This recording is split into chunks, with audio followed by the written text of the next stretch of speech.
كركوك قدسي كردستان هي منها بلام يا كركوك وخانقين يا تماوين أزنجين أو دروش بيز مرقية باليان زودنا كين أو حقيقته من طبعا بدل أو قصيدة كموا بوش دي كم برا عرب كان تبقى كسند بلاي أوانوا قدس مهمة أو ندش بلاي إمو كركوك مهمة دميت يبقى كقدس مسألة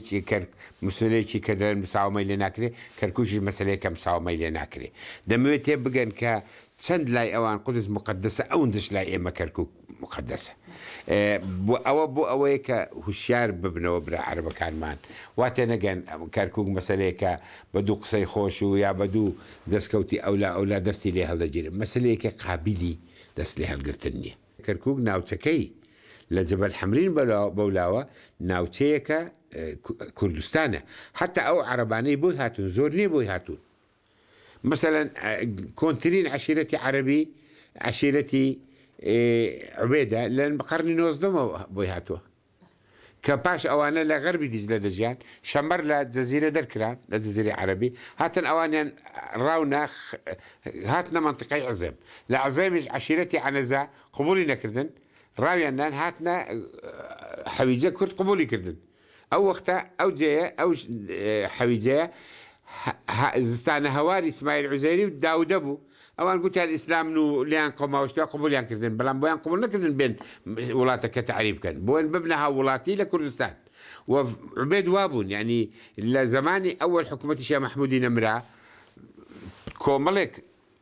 سواري الشيخ كاني عبيد هاتنا سليماني كشيخ نمر ملك مبايعتي شيخ محمود يانكر وكو ملك وقلت يعني ما قبول معنا لا ناو حكميتو لكردستان دابين استا هندك لعبيدي كان بيدابونا كسر بحزب بعثي عفلقين يا سر بعثي ترن اوانت الشوفيانيزم عربي وايلي كردون بلن نخر كركوك هموي هر عربستان بو استا كرده ببرو يعني لجاتي وي مال خان خوي حرام كراوه ها اوي هاتو دي سحن ميوانا لا يدريش مع كلا ولاتك خومان اذا ايما براسي او خبات تمام لبناوي كركوك خبات شي